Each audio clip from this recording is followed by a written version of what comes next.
बाबा बाबा हं? आम्ही 9 जणी एव्हरेस्ट बेस कॅम्पला जायचा प्लॅन करतोय. आता मी 18 वर्षाची झाली. आता मला परमिशन द्यायची. हा परमिशन देतो ग, पण एव्हरेस्टला वयाची नाही, हेल्थ सर्टिफिकेटची गरज असते. आणि काय आहे, एव्हरेस्टला हवा विरळ असते. हेमोग्लोबिन कमी असेल तर श्वास घ्यायला त्रास होतो. तुझ्या स्टॅमिनाचं काय? बाबा काय आहे हे? नाही म्हणायला कारण नका शोधू हा प्लीज. माझं प्रोटीन इंटेक छान आहे. मी जिम सुद्धा करते.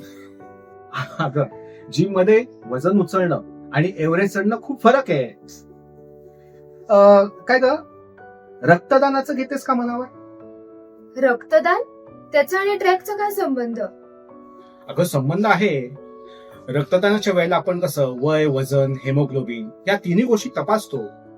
मुलीचं असं असतं ना, डाएटच्या नावाखाली नाजूक खाणं, पिरियड्स आणि स्वतःकडे दुर्लक्ष. हे बघ, तुला जर रक्तदान करायचं असेल तर तुला स्वतःचं हेमोग्लोबिन 12.5 हे ठेवावंच लागेल. आणि त्यासाठी गूळ, खजूर आणि फळं हे संतुलित आहार घ्यावा लागेल. रक्तदानाच्या निमित्ताने तुला संतुलित आहाराची सवय लागेल आणि समाजासाठी काहीतरी केल्याचं समाधान लाभेल. काय? वा बाबा, लॉजिकल आहे. डन. आजच आम्ही मुली ट्रेकिंग प्लस डोनर्स ग्रुप बनवतो. बाबा, आज देशाला 9 नवीन महिला रक्तदात्या मिळणार आणि आम्हाला आमचं फिटनेस सर्टिफिकेट. शाबास. थँक्स बाबा.